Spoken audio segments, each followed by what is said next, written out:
तो हमें पूर्ण विश्वास हो गया कि अब कोई दिक्कत नहीं है। कोई पुण्यात्मा पापात्मा कोई भी उस कथा पांडाल के मध्य आवेगा तो उसका कल्याण निश्चित ही निश्चित है, होना ही होना है। मैं ये बात समझ गया बहुत अच्छी तरीके से। लेकिन महाराज हमको एक बात और बतलाते जाइए। ये मैं अंतिम प्रश्न कर रहा हूं। नारद जी कहते हैं ये मैं अंतिम प्रश्न कर रहा हूं। भागवत कथा अमृत पान करने के नियम क्या है, विधि क्या है? सबसे पहला प्रश्न श्रोताओं को का आता है कि महाराज कथा तो करवाने का मन है, कितना खर्चा आता है? तो ये कैसे निर्धारित किया जाए महाराज कि कथा का बजट क्या होगा, कितना खर्चा आ जाएगा? इसकी नियम क्या है, विधि क्या है, कितने दिन में सुनना चाहिए, किससे सुनना चाहिए? तब सरकाधिक कहते हैं विवाहे यादृशम वित्तम तादृशम परिकल्पयेत्। जैसे हम बेटा बेटी का विवाह जब करने को सोचते हैं तो एक हम अनुमानित केवल बजट तय करते हैं, एक अनुमानित खर्चा तय करते हैं। कई बार उससे ज्यादा भी खर्चा हो जाता है, अब कई बार उससे कम भी खर्चा होता है, लेकिन कोई एक फिक्स नहीं बता सकता ना कि इतना ही खर्चा होगा। वैसे ही हमारी भागवत है। बेटा बेटे के खर्चा में हर व्यक्ति अपनी सामर्थ्य अनुसार करता है। कोई इस पर दबाव थोड़ी कि आपको इतना खर्चा कर नहीं करना है। भाई कोई 50 लाख भी खर्चा करता है, कोई 50,000 रुपए में भी विवाह कर ले रहा है। तो हर व्यक्ति का एक अपना सामर्थ्य अनुसार खर्चा करता है। वैसे ही श्रीमद् भागवत महापुराण है। श्रीमद् भागवत महापुराण कथा करने से पहले आपके अंदर उत्साह और उमंग होना चाहिए। जैसे बिटिया का विवाह करने के से पहले हम वर्षों पहले एक एक सामग्री रखना प्रारंभ कर देते हैं। भैया इसको रख दो, शादी में खर्चा होगा, रिश्तेदार आएंगे, नातेदार आएंगे, बाराती आएंगे। मन में पैसा खर्चा होने के साथ साथ उमंग भी रहता है, उत्साह भी रहता है कि हमारी बिटिया को अच्छा घर मिल जाएगा, अच्छा वर मिल जाएगा, अच्छा परिवार मिल जाएगा। वैसा ही मनुष्य के अंदर उत्साह होना चाहिए, उमंग होना चाहिए और अपनी सामर्थ्य अनुसार ही बजट भी होना चाहिए। कोई निर्धारित खर्चा नहीं लिखा हुआ कि नहीं इतना पैसा आपकी जेब में हो तभी आप कथा सुनने के अधिकारी हैं। नहीं, जैसी आपकी सामर्थ्य हो उतने में कथा हो जाएगी महाराज। चाहे जितना ज्यादा आप पैसा खर्चा करना चाहते हैं तो कम है, जितना कम खर्चा करना चाहते हैं उतना ज्यादा है। सबसे पहले सुंदर व्यासपीठ का निर्माण होना चाहिए। किसी संत महापुरुष के चरणों में निवेदन करके विरक्तो वैष्णवो विप्रो वेद शास्त्रम विशुद्ध कृत दृष्टांत कुशलो धीरो वक्ता कार्यो निज स्पृहा। जो विरक्त भी हो, विद्वान भी हो और विप्र भी हो, ये और खास बात क्या है, कथावाचक का ब्राह्मण होना अनिवार्य है। ये इसलिए कहना पड़ रहा है, कहने की तो बातें नहीं है क्योंकि ब्राह्मण ही प्रायः कथा कहते थे, लेकिन परिवेश बदल रहा है। कथावाचक अन्य भी लोग कथा कर रहे हैं तो उनसे आप प्रवचन सुनिए, कोई दोष नहीं है। लेकिन अगर आप सकाम अनुष्ठान कर रहे हैं तो विरक्तो वैष्णवो विप्रो, ये भागवत कहती है, वैष्णव हो, भगवान कन्हैया को ही मानने वाला हो, उसी से भागवत सुनने हैं। अब सैव्य परंपरा से आप कथा भागवत थोड़ी सुन सकते हैं।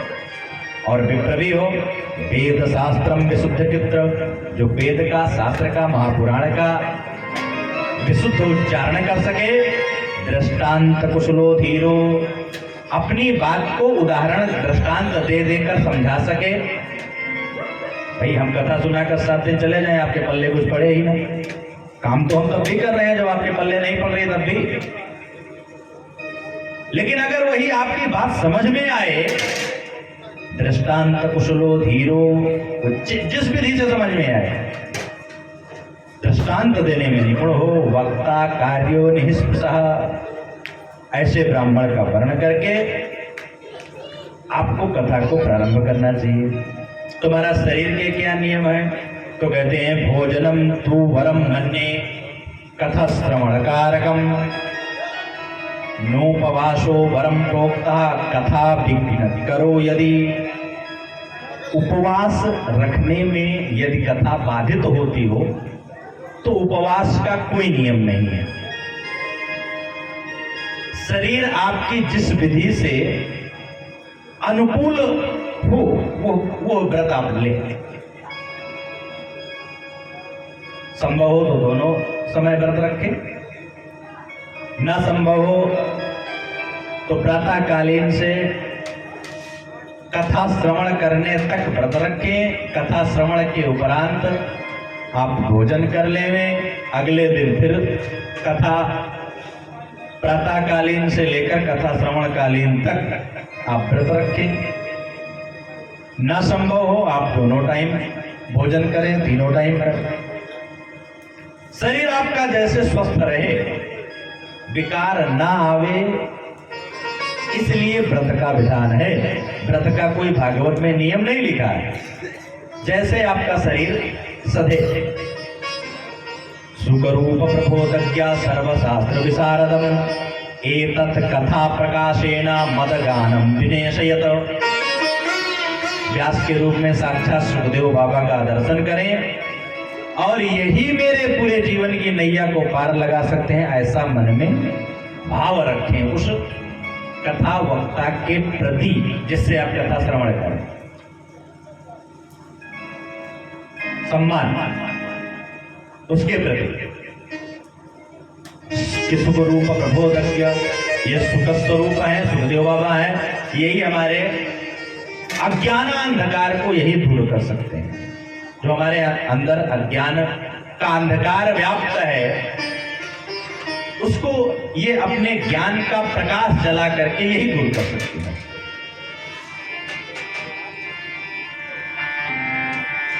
ये सब नियम नारद जी को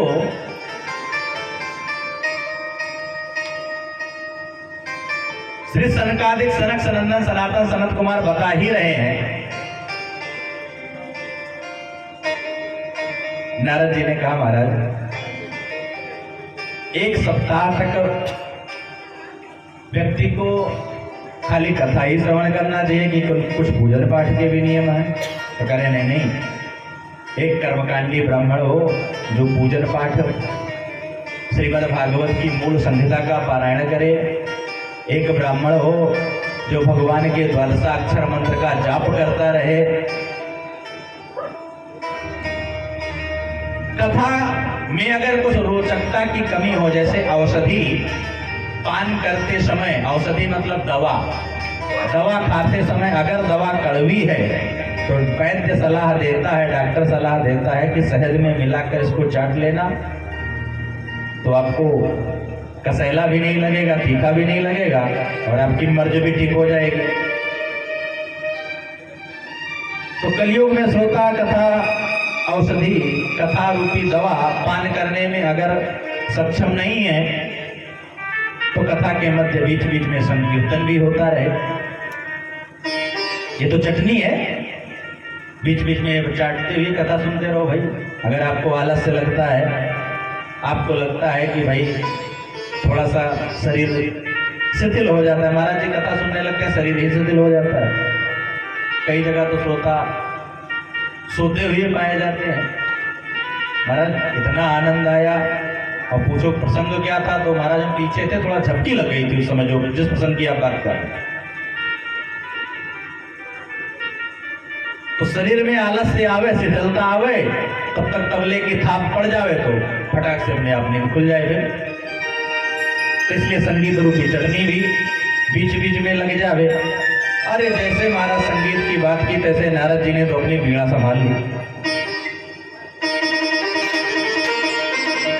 संगीत के तो विशेष अनुरागी हैं। कथा के मध्य श्री प्रहलाद जी प्रकट हो गए, ताली बजाने लगे। श्री सुखदेव बाबा प्रकट हो गए। भाई उनको तो कुछ आता जाता नहीं था, वो जय हो बलिहारी कह करके उत्साहवर्धन करने लगे। अपने दिव्य कंठों से श्रीमद् भागवत कथा के दिव्याति दिव्य श्लोकों का ही गायन करने लगे।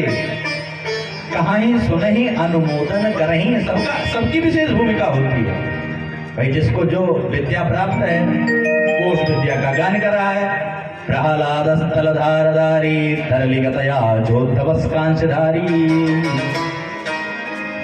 वीणाधारी स्वररसी सपुरुष गसलदया राग करतार अर्जुन, इंद्रो वादी मृदंग दे देहकर कीर्तन ते कुमार, यत्ताग्गे भाववक्तः सरसरचनया व्यासपुत्रो बभूवः। सनकादिक खड़े हो गए अपने स्थान से।